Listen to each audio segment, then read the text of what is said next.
Hello बच्चों, good morning. कैसे हो आप? बढ़िया होंगे, है ना। मौज भी कर रहे हैं और पढ़ाई भी कर रहे हैं। और अब तो ठंड भी थोड़ी हल्की पड़ गई है। अब तो धूप तेज आने लग गई है ना।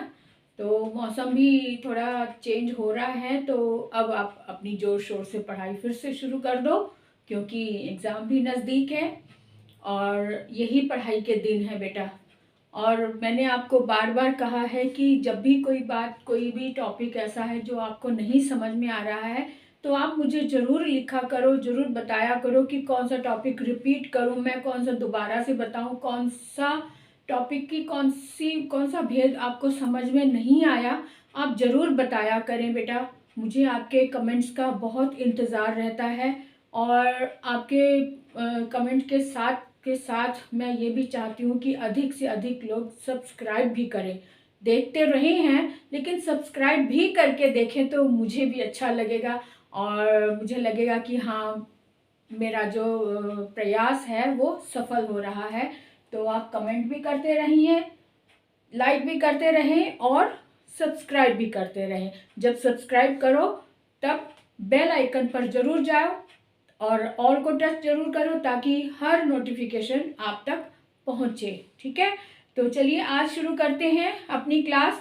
आज भी मैं समास लेकर आई हूँ, लेकिन मैंने देखा कि अभी जितनी भी क्लासेस पीछे हुई हैं उसमें मैंने बहुब्रीहि समास बहुत अच्छे से समझाया, कर्मधारय भी बहुत अच्छे से समझाया है, द्विगु समास भी बताया है और द्वंद्व भी बताया है। लेकिन ये दो समास रह गए हैं जिस पर अभी पूरा फोकस नहीं दिया गया है। तो इसलिए आज मैं वो दो भेद लाई हूँ। कौन कौन से? तत्पुरुष और अव्ययी भाव समास। तो आज चलिए हमारे साथ, आपने ध्यान से देखो कि इसमें क्या अंतर है, इसको कैसे सीखना है। तो आज की क्लास शुरू करते हैं अरुणा कालिया के साथ। आज मैं समस्त पद का विग्रह रूप, समस्त पद लेकर आई हूँ। इसको जो बने हुए शब्द होते हैं उसको समस्त पद बोलते हैं, और जो उसका विस्तृत भाग होता है उसे विग्रह रूप बोलते हैं, है ना। तो जिसमें उसका जो चिन्ह है वो छिपे हुए होते हैं, वो तो होता है समस्त पद। और जिसका चिन्ह बताकर, लगाकर बताया जाता है, वो होता है विग्रह रूप, है ना। तो ये मैंने सारे समस्त पद लिख दिए हैं। तो ये पहला है हितोपदेश। हितोपदेश का मतलब है हित, हित मतलब भलाई, भलाई के लिए उपदेश देना, है ना। तो इसका उत्तर भी, इसका समस्त पद, इसका विग्रह रूप क्या होगा? हित के लिए उपदेश, है ना। तो के लिए जब लगा हुआ है तो के लिए जो है ये कारक चिन्ह है ना। मैंने आपको, जब मैंने करीब 7-8 महीने पहले समास के पूरे डिटेल में बताया था, उसमें मैंने कारक भी बताए थे। मैंने कहा था समास का जो तत्पुरुष समास होता है उसमें कारक लगते हैं, और कारक में भी प्रथमा कारक छोड़कर, यानी कि कर्ता ने को छोड़कर और संबोधन छोड़कर, यानी द्वितीया से, यानी कि कर्म कारक से लेकर अधिकरण तक का जो कारक है वो इसमें लगता है। तो उसके चिन्हों को देखा जाता है। अगर चिन्ह लगे हुए हैं, अगर हमें सीरियल वाइज हमें पता है कि कर्ता ने लगता है, कर्ता तो इसमें है ही नहीं। कर्म से शुरू करते, कर्म को करण से, के द्वारा, है ना। संप्रदान के लिए, अपादान से हो गया ना, से मतलब अलग होने के अर्थ में आता है। संबंध काके की होता है, और अधिकरण होता है में पेपर। ठीक है, तो इन चिन्हों को ध्यान में रखते हुए, जहां पे जिनमें ये चिन्ह लग रहे हैं वो तत्पुरुष समास होता है ना। तो यहाँ पे के लिए लगा हुआ, के लिए जो है चौथे नंबर पर जो आता है संप्रदान, उसमें के लिए चिन्ह लगा होता है। तो हित के लिए ये उसका विग्रह रूप हो गया।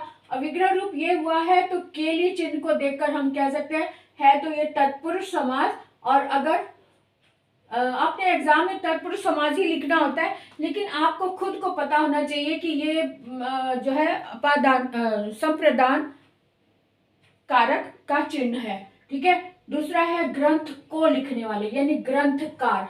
ग्रंथकार मतलब ग्रंथ की रचना करने वाले, यानी ग्रंथ को लिखने वाला। तो को चिन्ह लगा हुआ है यहाँ पे। को कर्म का चिन्ह होता है, कर्म को, है ना। तो इसलिए ये भी तत्पुरुष समास हो गया।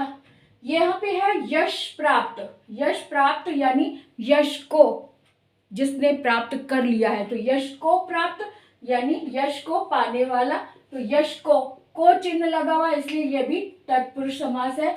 लेकिन अगर आपसे कभी ऐसा प्रश्न आ जाए कि इसमें कौन सा कारक छिपा हुआ है, तब आप को चिन्ह को देखते हुए क्या देंगे, कर्म तत्पुरुष। यहाँ पे के लिए लिखा हुआ है तो संप्रदान तत्पुरुष है ना। यहाँ पे रथ यात्रा, रथ यात्रा का मतलब रथ के द्वारा यात्रा करना। तो आपको पता है कि करण कारक जो होता है उसमें से के द्वारा से होता है, लेकिन के द्वारा जिसका यानी कि किसी रथ जिसकी हम सहायता ले रहे हैं उसके साथ साथ चलना, उस साधन को जो हम साथ लेकर चलते हैं तब वो के द्वारा कहा जाता है, यानी तृतीया यानी कि करण तत्पुरुष।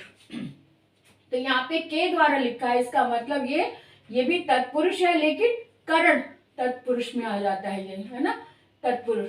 अब दूसरा है, अगला है माखन चोर, यानी माखन को चुराने वाला, माखन को चुराने वाला। तो माखन को चिन्ह यहाँ पर भी आया, तो ये कर्म तत्पुरुष हो गया। यथा नियम, अब यहाँ पर देखो ये जो भाग है पूरा ही ये अव्यय है। अव्यय भाव समास में हमने क्या बताया था कि जिसका पूरा ही भाग, जो पूरा समस्त पद जो है वो अव्यय हो या उसका पहला भाग अव्यय हो। तो यहाँ पे यथा शब्द जो है ये अव्यय लगा हुआ, यथा नियम यानी नियम, इसका विग्रह कैसे करेंगे, नियम के अनुसार, है ना। यथा नियम जो है ये अव्यय है, इसलिए ये अव्यय भाव समास, इसको हम कहेंगे अव्यय भाव समास, ठीक है। और इसी तरह से प्रति व्यक्ति यानी हर एक व्यक्ति, अब प्रति ये भी अव्यय है ना, और ये प्रतिमास ये भी अव्यय है, यथा ये भी अव्यय है, बे ये भी, बे नाम ये उपसर्ग लगा हुआ, जिसमें उपसर्ग भी लगा होता है, वो जो उपसर्ग के रूप में भी कई बार अव्यय लगा होता है, जैसे बे नाम, बे ये उपसर्ग लगा हुआ है, लेकिन इसके उपसर्ग लगने से ये पूरा ही जो पाठ है वो अव्यय बन गया, बे नाम, ठीक है। इस तरह से अनजान, अनजान में अन उपसर्ग लगने के कारण पूरा भाग ही ये, पूरा पाठ ही ये अव्यय बन गया। तो इस तरह से ये यहाँ से लेकर ये शब्द जो हैं ये हमारे अव्यय भाव समास में आ जाते हैं, जो कि इसमें इसकी भाषा में, इसकी परिभाषा में क्या लिखा है, पहला भाग या फिर पूरा ही समस्त पद ही अव्यय हो, जहां पर वो अव्यय भाव समास होता है। तो इसका विग्रह इस तरह से कर सकते हैं, यथा नियम नियम के अनुसार, प्रति व्यक्ति प्रत्येक व्यक्ति या हर एक व्यक्ति, प्रति मास प्रत्येक मास या प्रत्येक महीने, अब यथा संभव जितना संभव हो ना, बेनाम यानी बिना नाम के, अनजान बिना जाने पहचान के, बिना जाने पहचाने या जान पहचान के। अब ये हो गए हमारे अव्यय वाले रूप, है ना। अब आगे थोड़ा सा और देखते हैं, अशोक निर्मित यानी अशोक के द्वारा निर्मित यानी बनाया गया, अशोक के द्वारा बनाया गया, निर्माण किया गया। अब यहाँ द्वारा हमें पता है तृतीया करण कारक में से के द्वारा होता है ना, तो के द्वारा यानी कि यहाँ पर करण कारक लगा हुआ है जिसमें द्वारा आ रहा है।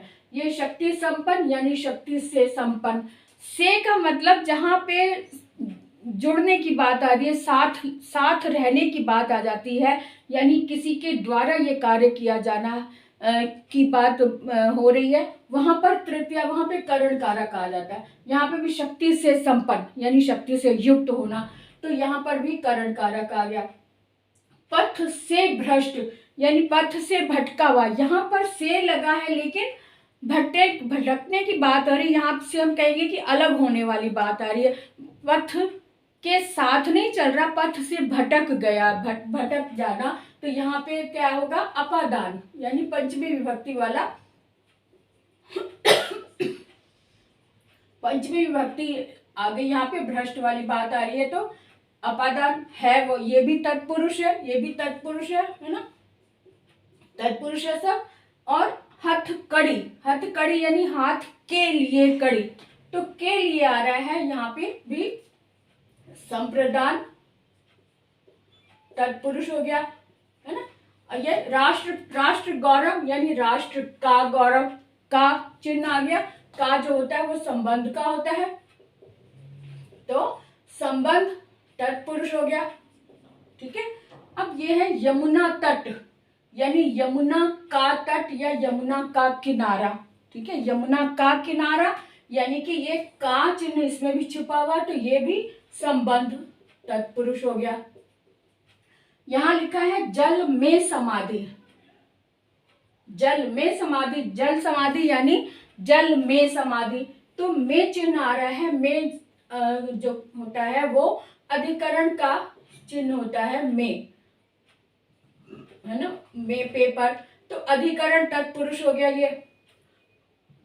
ये है कर्म निरत यानी कर्म में लगा हुआ, तो कर्म में निरत या कर्म में लगा हुआ, तो में चिन्ह आ रहा है, यहां पर भी अधिकरण तत्पुरुष हो गया। ये है भूदान, भू का मतलब होता है भूमि, भूमि का दान करना, तो भूमि का दान, का है लगा है, तो ये संबंध, संबंध तत्पुरुष। मातृ भक्त यानी माता का भक्त, माता का भक्त, तो यहाँ पे भी का लगा है, तो ये भी संबंध कारक। देश निकाला यानी देश से निकाला, देश से दूर कर दिया जाए, अलग कर दिया जाए, तो से तो लगा है लेकिन अलग होने के अर्थ में आ रहा है, इसलिए यहाँ पे हम कहेंगे ये अपादान कारक है, तो अपादान तत्पुरुष हो गया ये, ठीक है। ये अपादान तत्पुरुष हो गया। यहाँ पे अगला शब्द है राह खर्च, यानी राह के लिए खर्च। अगर हम कहीं जा रहे हैं तो हमारी मम्मी ने हमें राह के लिए खर्च दे दिया, तो आप कहोगे ये राह खर्च है या जेब खर्च है, तो जेब के लिए खर्च या राह के लिए खर्च, के लिए यहाँ पे चिन्ह आ गया। के लिए चिन्ह होता है संप्रदान का, है ना, चौथे नंबर पर संप्रदान तत्पुरुष होता है, तो इसलिए ये हम कह देंगे संप्रदान तत्पुरुष है। ऐसे ये अगला है चिंता मग्न, यानी चिंता में मग्न, यहाँ में चिन्ह आ गया है। में जो है वो सप्तमी यानी अधिकरण का चिन्ह होता है। चिंता में मग्न या चिंता में डूबा हुआ, तो हम क्या कहेंगे, अधिकरण तत्पुरुष, ठीक है, अधिकरण तत्पुरुष हो गया। तो इसका मतलब इसके चिन्हों के अनुसार जहां चिन्ह कारक चिन्ह छिपे हुए हैं वो हो गया तत्पुरुष। पहली बात तो ये कि अगर आपने पहचान लिया कि तत्पुरुष ये है क्योंकि इसमें कारक चिन्ह छिपे हुए हैं, तो आप सीधे आंसर दे दोगे तत्पुरुष, उसमें ऑप्शन दिया होगा तत्पुरुष। अगर आपसे पूछा गया है कि इसमें कौन सा कारक का चिन्ह समाया हुआ है, तब आप आंसर देंगे कारक का नाम देके, अदरवाइज आप कारक का नाम नहीं देंगे क्योंकि उसमें गलती हो सकती है।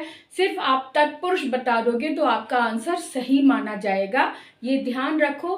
बहुत सारे बच्चे ऐसी गलती कर देते हैं, लेकिन ये आपको पता होना चाहिए कि ये इसमें कर्म कारक या करण कारक जो भी कारक लगे हुए हैं, उनके चिन्ह लगे हुए हैं, इसका मतलब ये तत्पुरुष है, इस बात का ध्यान रखो, ठीक है। और ये अव्यय भाव समास भी बहुत सारे बच्चे परेशान हो जाते हैं कि इसको कैसे हम विग्रह कैसे करें, और समझ अगर विग्रह दिया हुआ है तो उसको हम समस्त पद कैसे बनाएं। तो इसके सबसे पहले इसका बस यही ध्यान रखो कि ये अव्यय रूप होता है।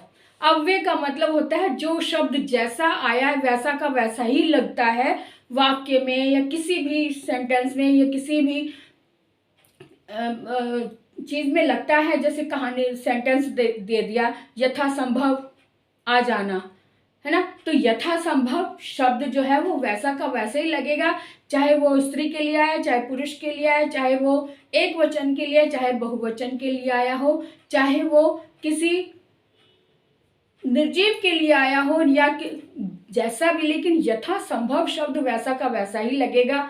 इसी तरह से प्रति व्यक्ति, जैसे कोई किराया होता है तो प्रति व्यक्ति इतने रुपए हैं, है ना, तो प्रति व्यक्ति भी एक अव्यय शब्द है, इसको भी हम ऐसा का ऐसा ही लगाएंगे, इसमें कोई भी बदलाव नहीं आता। जिन शब्दों में कोई बदलाव नहीं आता वैसा का वैसा ही प्रयोग में लाया जाता है, उसे हम अव्यय कहते हैं। और जो जिसमें अव्यय होता है वो अव्यय भाव समास के अंतर्गत आता है, ठीक है।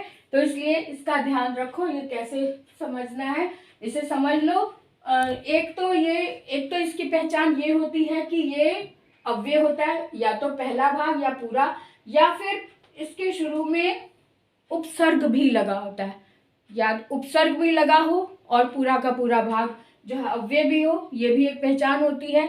तो उपसर्ग जिसमें लगा है वो भी क्या हुआ, अव्ययीभाव समास हुआ।